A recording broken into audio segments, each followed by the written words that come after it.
You need one? Ready for the clap? Hello? You need a clap? Yes, please. Yes, please. Like this? Yeah.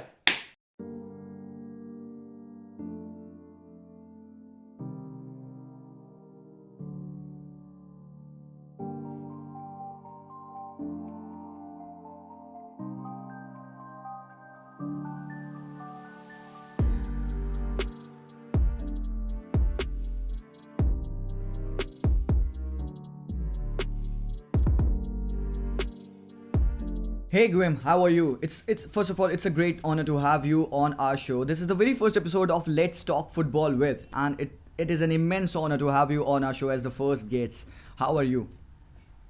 I'm all right, but if you introduce every guest like that, we'll be so comfortable. So thank you very much. Even if you don't mean it, that's fine. I like the sound of all that. That's I know you great. mean it. Great to hear. Great to hear that. But you know what? From your Wikipedia, we have heard and we have read that you were born and brought up in Spain. So basically, how's life there in Spain? Well, I've returned to Spain after almost 30 years back in England. I left, having finished university. I left Barcelona to go to England with the idea of learning English. I was 23 at the time, but I'm not somebody to paint the future. I just don't know what the future's gonna be like. So all of a sudden, I counted, and it was like I've been almost 30 years in England now, and because of the pandemic, and I've started to work with La Liga TV, which is about 10 minutes from my flat in Barcelona, because my mother, is getting on, and both my brother and sister also have returned to the nest, to near my mother is. So we decided to come back to Barcelona. That was in the last few years, and now, yes, settled back home. It's interesting because I left Barcelona 3 decades ago, and of course I've been coming regularly, and I've had a flat here for 15 years, but it's like time had stopped for 30 years, and I'm still meeting the same friends, having the same kind of relationships, and it's all back to a very, very pleasing life, despite the fact that of course there is a pandemic, and that touches absolutely everything that's happening around me too. Exactly. Being a Barca fan, I'm a Barca fan, and I know that you are an Espanyol fan. So I just want to know more about the city. How's the Barca city? Because when you see the aerial look of the city, you see such nicely sat up places. The whole city is so beautiful, and of course the Camp Nou. You have definitely been to the Camp Nou. How's the ambience over there? Well, starting with the city, it's a city that has had better times. It's a wonderful city that mixes very well the sea with the mountain. It's basically in the middle of both. That is big and is growing very, very big as well, and that means a lot of work in the streets and a lot of traffic too. But when you walk it, it's one of the most beautiful cities you could ever walk. Again, a mixture of old in the old town, new or newish in the area that I'm in, which is was created about a couple of centuries ago. And then when they have to do something, but they have to rebuild something, they never forget the place where it is. So it mixes old and new in a very, very clever way. Design has always been a very important part of Barcelona, especially since the Olympic Games. So it's one city that you look at it and yes, it's magnificent. Yeah. But as I say, it has its own challenges at the moment. A lot of people live in it, and it's very expensive to live in it as well. And perhaps it's losing a little bit of that charm of a town that it used to have. It's cosmopolitan still. Yeah. So like every town has got its challenges. The Camp Nou, it's falling down.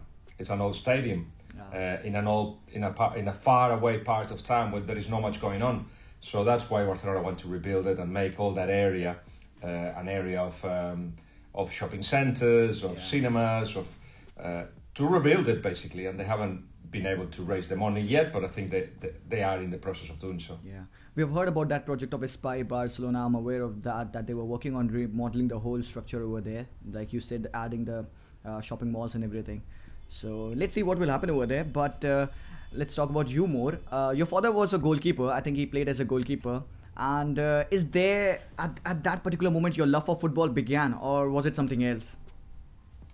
You'll have to tell me where you found that, because he wasn't. He was a player, but he wasn't a goalkeeper. He was a good player.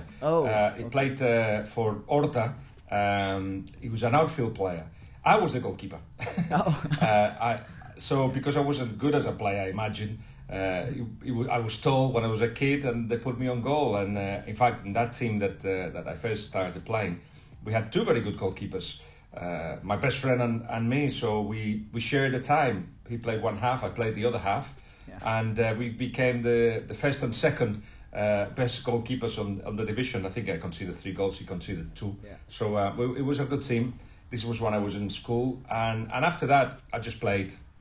I didn't play in a team. I coached the team that I left in school, and then just played with friends. Really, I'm a number 9 now, so I've moved from goal.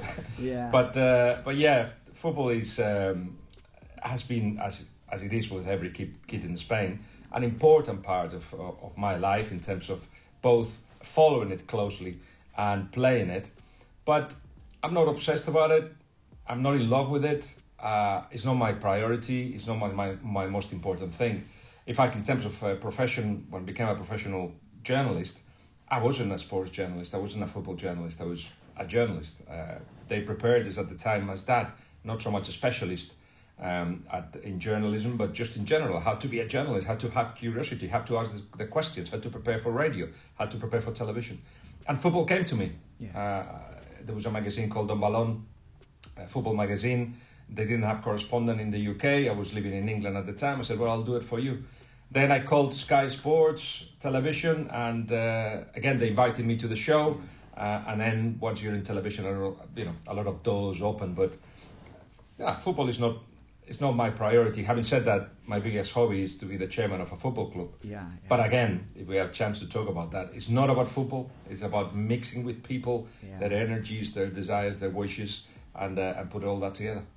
That's what football is all about. Football is about meeting with people, having that synergy, involving them into the game. That's the beauty about football, and that's what we love over here as well. Can you shed some light upon that Espanyol-Barcelona rivalry, because it would be very, very good to hear from an Espanyol fan. Well, obviously Barcelona takes over everything. It's in all the covers of the newspapers. There's 2 newspapers full of Barcelona stories. You could even have 15 pages on it and only one of Espanyol. Both teams in Barcelona, both teams in the same division, both teams historic. And that impregnates everything.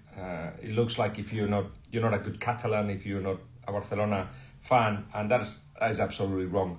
Because I'll tell you one thing, you learn much more from life, being the underdog, being the one that has to fight for your space in the world, and that has to fight against this giant that is Barcelona. So in my time, it was relatively easier to be an Espanyol fan. My dad was, so I was as well. And there wasn't. You will always find 1 or 2 in every classroom that was an Espanyol fan. Now it's harder, much harder to be, because when you're born, all you see around you is Barcelona. You think that's what you have to be. So I recommend parents to allow the kids to choose the team, or at least to give them the possibility of choosing, which means that reminding them that there are other clubs, some not in the first division, but that are still important. They still have an importance in the community, and they have to open up, because that also will open up the mind of the kids. Football in Barcelona doesn't finish with Barcelona. Exactly. That's very, very true. And talking about Espanyol, since there's a huge derby between these 2 clubs, but that's not the team that they are the most fiercest rival of. It's Real Madrid. So, can we know something about that rivalry? Because that is an absolutely wonderful rivalry. The El Clasico that wakes up every single person in the whole world. Yes, of course. These are 2 teams that always fight for the same players, for the best players. They fight for the biggest competitions. Now there is a big of a gap between both of them, but they're 2 of the richest clubs in the world, 2 of the most historic clubs in the world, and both of them in the same league. That's wonderful. I mean, a lot of people in the past used to criticize La Liga because they would say it's only a league of 2 teams. Look, if any team had 2 Manchester Cities or 2 PSGs, that's what you will get. 2 that well above the rest. And by the way, that rivalry, as you say, will be, sparks will come off, and certainly really good football, and sometimes bad football, but always very tense football comes out of their encounter. It's the two ways of understanding the world. One comes from the peripheria, cosmopolitan, open to the world. Real Madrid is more their own world. It's the center of Spain. They feel that everything has to go around them.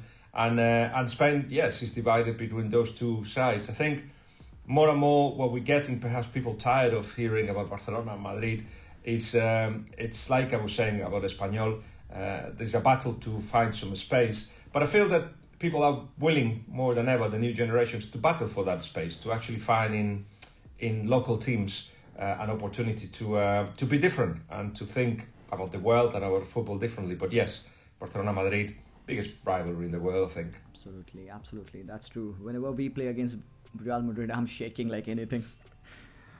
Because the recent form, if you have checked the recent form, we haven't got any win. We have been defeated in the past 4-5 games as much as I can remember, and we really need to kick ourselves up and compete at least.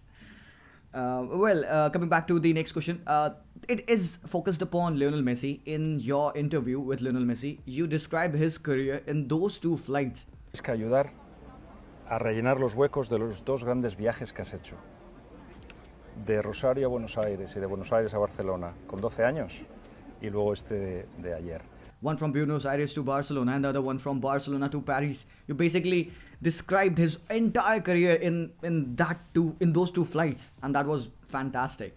So you have seen him, you have met him, and you have wrote about him as well in your biography. How is he like in person? We have seen him play. We have seen the way that he, the style of play, the aura that he spreads on the pitch. But when he's in a room, sitting, just talking, how is he? He's shy. He needs to feel comfortable. He needs to be protected wherever he is. So he always he's always with him, his brother or Pepe Costa, who looks after all his needs basically.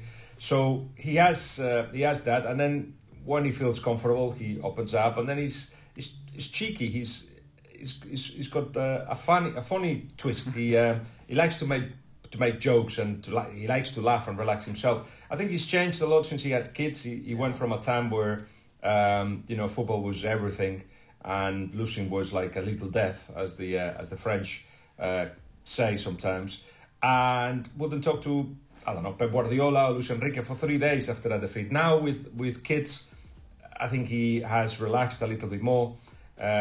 Certainly, he's not having the best of times now in Paris because everybody wants him to be the Messi of Barcelona. When to do that, you need to surround him with the right players. You need stability, and he has had not only his move for the first time since he was 12, but also he's moved to a new city with a new language. He's got 3 kids that move with him and his wife. Plus, he got injured a couple of times. He had to travel with Argentina. He had COVID, and it has taken him a long while to recover. All that has happened in 5 months. Yeah. Try in any profession.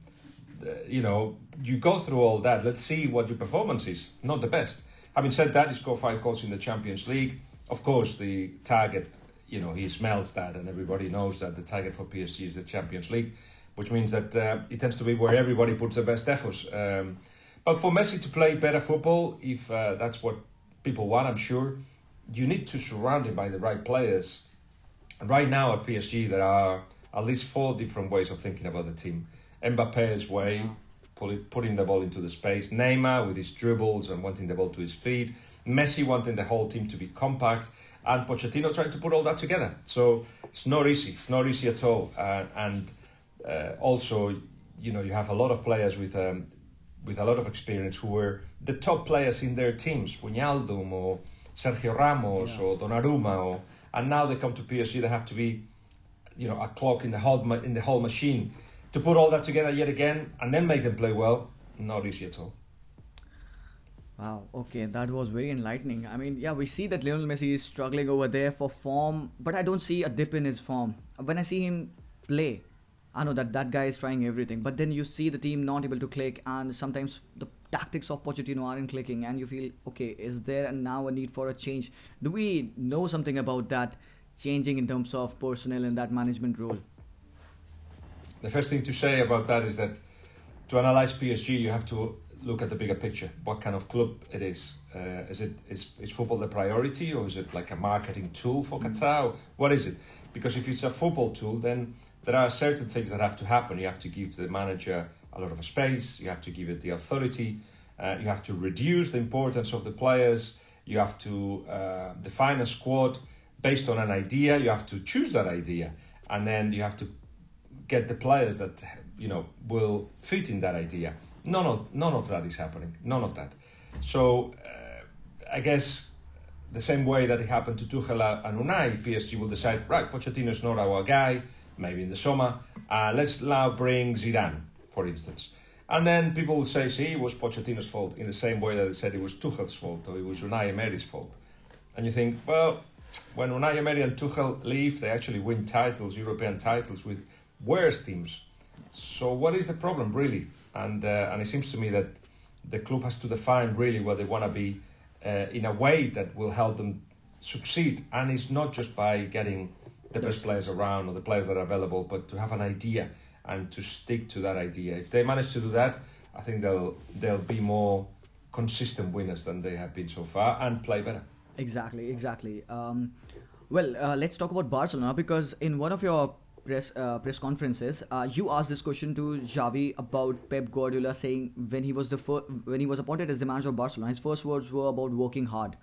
And when Xavi came in, his very first words were to follow the rules. Forget about the style. You don't need to focus upon that. That will come later. The results will come later. But you do have to follow the rules. And when we see, I shouldn't be saying this, when you see a player like Dembele, we don't see that the rules are followed enough, do we? And what has whole Laporta and Xavi planned for Dembele? Well, I think he's going to be in the squad against Atletico Madrid at the weekend, and that he will play soon. If he's not in this game, maybe the next one in the derby. Because Xavi has got a talented player. He doesn't want to be the manager that everybody says, you left talent on the stands. It doesn't make sense in the way that Xavi thinks. But also, quite clearly, as it has happened with others, with Pogba, with Mbappe, they're useful to the club. They're paying the wages, the club is paying the wages, and they're useful to the clubs until they decide what to do next. Even Haaland, that it looks like he may go in the summer, he's playing. Of course he's playing. So Barcelona actually went one way, or the directors, that could be even illegal. I mean, you cannot just stop somebody playing like that. And but because of all the needs of the team, Xavi, I think, will play Dembele. But do not believe all the stories that you're getting from Dembele, because they're coming from one side. It's the club, I think, trying to make him the villain, responsible for the whole thing. I mean, they're accusing him of being irresponsible, of not reducing his wages. But by the way, you signed that contract, Mr. Barcelona, so it is a contract that you both signed. And if he doesn't want to go the way that you want him to go, it must be for a reason. So it's been a one-sided story. I hope that Dembele comes out as he did in his public statement just a week ago, trying to defend himself, that he does it in a way that explains what has happened. Because, as I said, all we're hearing at the moment is from one side, and I don't believe in people being as bad as Dembele has been portrayed. Exactly, because there have been reports that Laporta and Barcelona have offered him plenty of numbers of contracts, but since the requirement, they haven't. No. Because there have been reports that they have offered, even on the last deadline day, they did offer him a contract, and the requirements from Dembele was some astronomical figures. It's not true. No. Oh, right. It's not the whole story. The story is that Barcelona offered a very low renewal offer, to which, of course, that was rejected. But it happens. Negotiations go like that. It's just that Barcelona never went on and offered something else. They didn't. So from that point of view, Dembele saying, I want to stay, and it still is a possibility. But Barcelona weren't playing ball. It's like either you take this or leave it. But that's not how negotiations go, especially with your best player or one of your best players. So that was a little bit disappointing from Dembele's point of view. And what happened in the last 2 or 3 days before the transfer window shut was that Barcelona made calls to English clubs, especially, to see if they would be interested. The only one that showed interest was Spurs. They wanted not to pay for the loan deal and to pay most of the wages. But that appeared right at the end, in the last day, and Dembele wasn't interested in it. That has to happen as well, that Dembele has to be interested in participating in that move. So what then Barcelona are accusing Dembele is that saying, oh, right, so you don't want to leave. It's like you haven't created the conditions for this to happen either. So PSG tried it. Yeah. Then I think they realized that on one hand, Harmony would have been transformed and changed if he had come in, because it would have meant Di Maria on the bench. But also Barcelona asked for 20 million euros Yeah. for a player that's leaving and for a player that they want him to leave. So financial fair play stopped that move, as much as Dembele saying no to Spurs at the end because it came too late and there was no time to really think about it. So all in all, as always, there's two sides to every story. Exactly. While we are at the financial fair play, we know that Barca has been struggling in that economic issue, but they signed Ferran Torres for 55 million euros plus add-ons, and they pulled off the deal of Aubameyang. They signed Traore, and they signed Dani Alves as well. Of course, that's for a very less amount of wage. How do you think that Barca is able to manage this? Are they finally going to come back up?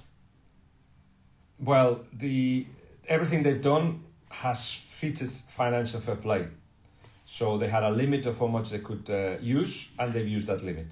For instance, I think they had 1.7 million euros available whenever Aubameyang became a target, and that's what they're paying in this season. The rest of the season, that's all he's going to earn. But they will be compensated next season, and that's the danger, that you keep compensating, so you need to bring a lot of money in for that to be possible. And in the case of Ferran Torres, they had a loan, an extra loan, another loan on top of all the loans of about 500 plus million euros.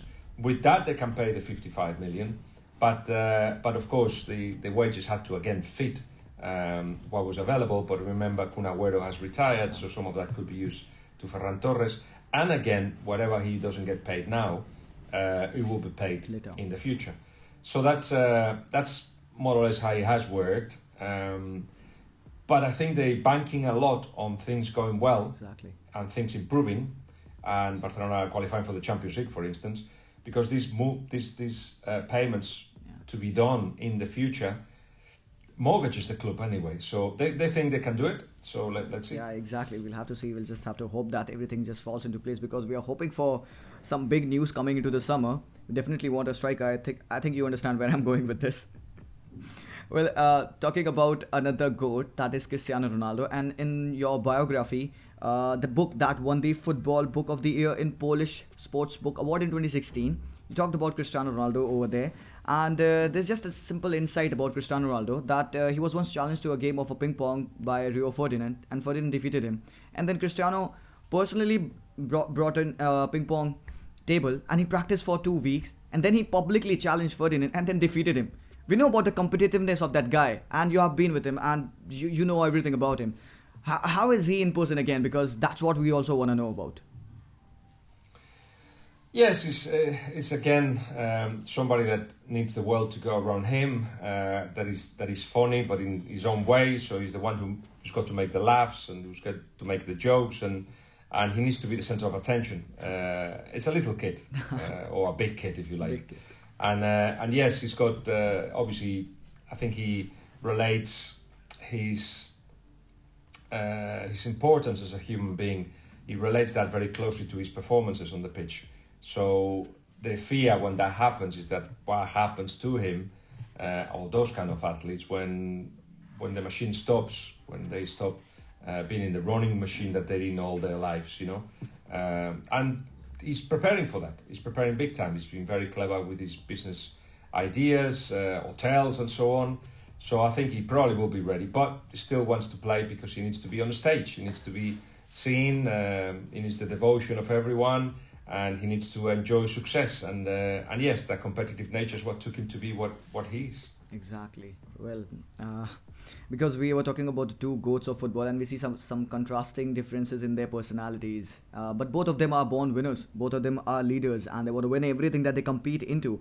But then again, let's take you from Barcelona to UK, specifically to Liverpool, where you have been working as part-time bartender there as well while doing your job. So how was that transit into football over there in England? Me professionally, you mean? Yeah, professionally. Yes. Well, I went to England when I finished university in Barcelona because I wanted to learn English, and Liverpool was the chosen place. and I was looked after big time by everybody there. They realised that I was struggling. My English wasn't very good, but you know, I did my best. You know, I'll spend hours in a pub without one pint of beer because I didn't have money to pay for anything else. But people realised very quickly. So the old lady will bring, you know, some scouse, some food that she had prepared, and I could take it home, or somebody would bring a steak, or the baker will bring some bread. And I felt like, I was being looked after by a massive family, the Liverpool family. Not Liverpool Football Club, but Liverpool family. Everybody from town that they knew me really looked after me. And that included red and blues, because, you know, I never differentiated between both of them. And I just kept sending, you know, stories to Spanish newspapers. I started working for one, and they said, "You won't expect to be paid, will you?" And it's like, no. Paid? What for? To pay for food and for my own accommodation? No, I don't need that at all. That's what you have to go through at the beginning. And eventually things started happening. The magazines and newspapers started paying. But the big jump was, of course, when I rang Sky Sports, and I said, you know, I'm in England. I would like to see what you do. And they invited me to the studios. They sat me in front of the camera and said, "This is what you see." And I didn't know that I was going to be part of the show. And once there, at half time of our game that we were doing, the producer said, "We're going to start a highlight show. Do you want to do it?" And that started being first called Spanish Football, and then Revista de la Liga, that has got a bit of a cult following in the Anglo-Saxon world. That was 20 odd years in Sky, just doing Spanish football. And as I say, once you are on television, other things happen. The opportunity of writing books took place, and podcasts, YouTube channel, you know, a lot of things that had allowed me to have a very, very fun professional life. Wow, that's great to hear that. I mean, we all know that you have been close to Liverpool. I think that's your second favorite club, is it? So when I came to England and I moved to Liverpool, I'm an Espanyol fan. We hadn't won anything ever. So, well, not in my lifetime. And I thought, which is the team that's winning here? This is 1991. And of course it was Liverpool. That year they won the FA Cup. So I thought, I'm going to become a Liverpool fan. And the mates that I would go out with, they were also Liverpool fans. So yes, I became a Liverpool fan. An interesting thing has happened since Liverpool stopped winning. They didn't win anything for almost a decade. So obviously I was a jinx.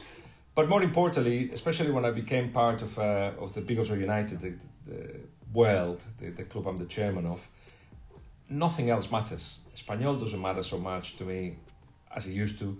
Liverpool doesn't matter so much to me as it used to. For me, everything is Biggles United.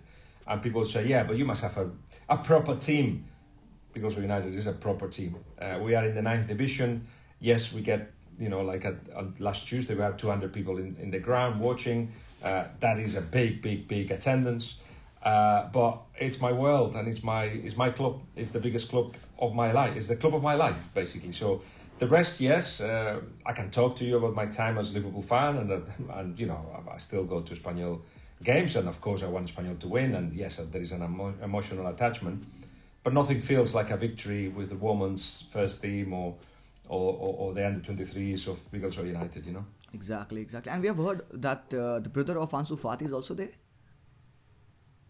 Brahima Fati, he rescinded his contract with Barcelona and to come over to England and play for us and study English and learn a little bit about the football industry. So I'm opening doors for him. And yes, not only he's played, he's scored with us. And he's trying to help us this season. There's been a tough season with the men's first team. Exactly.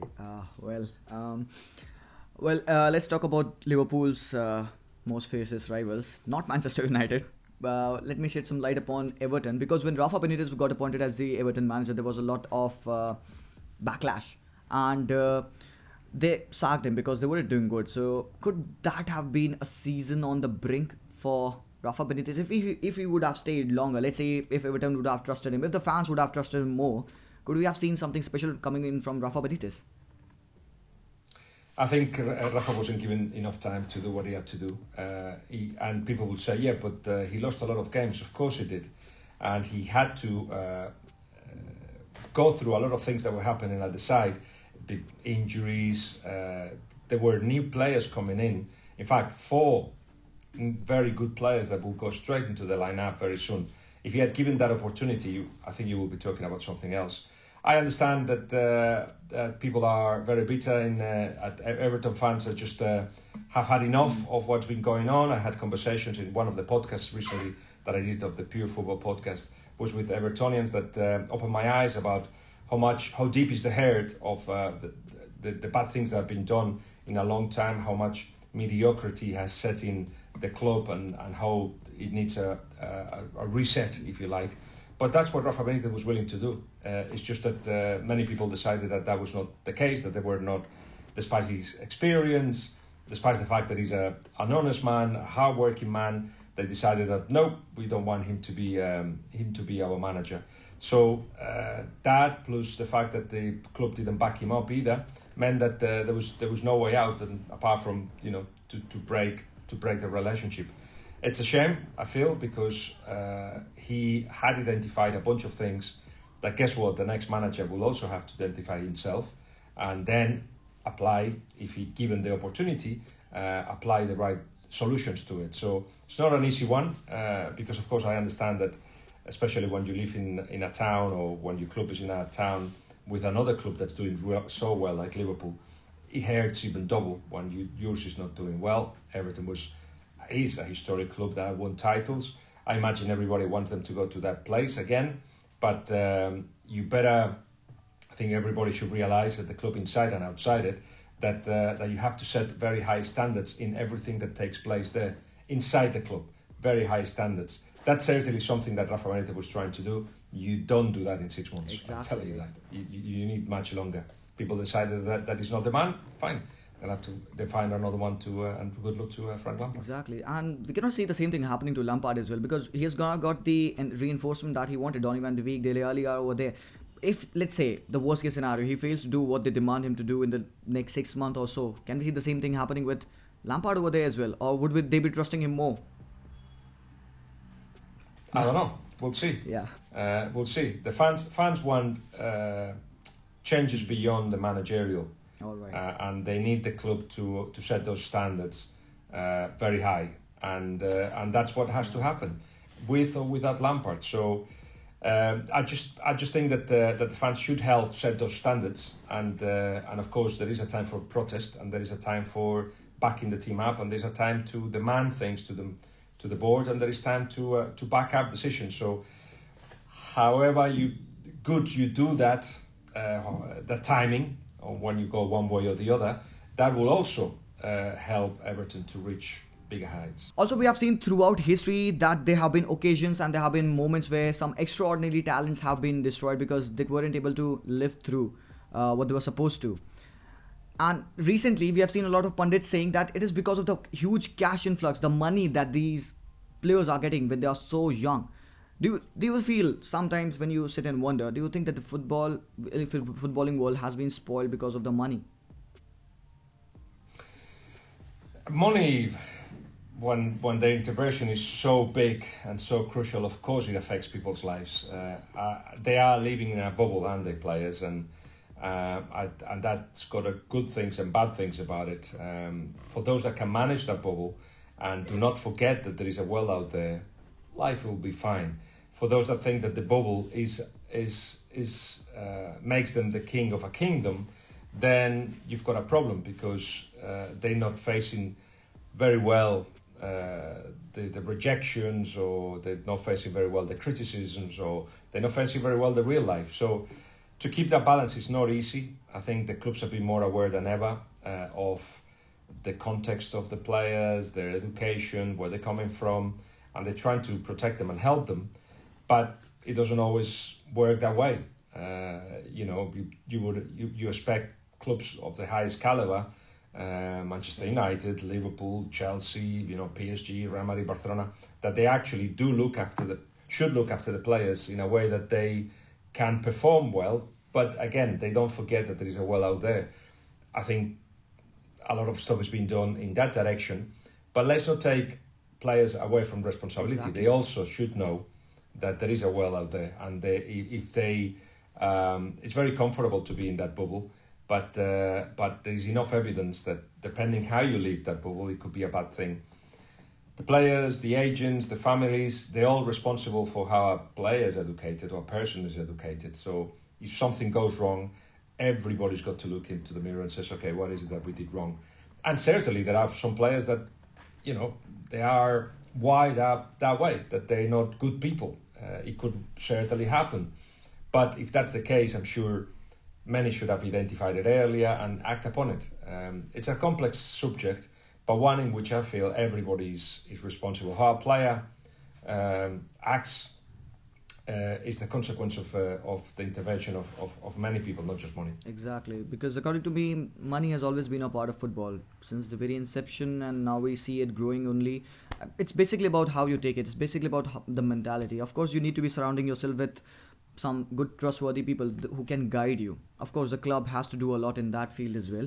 But talking about mentality, we know that Liverpool are mentality monsters. And in your interview with Jurgen Klopp, I'm reminded that Klopp said that he liked the first leg of Barcelona better than the second leg. And then you were mentioning about the first goal that Liverpool scored against Barcelona at the Anfield, and that was basically scored by the Anfield because that the crowd there is immense. What is really Anfield like?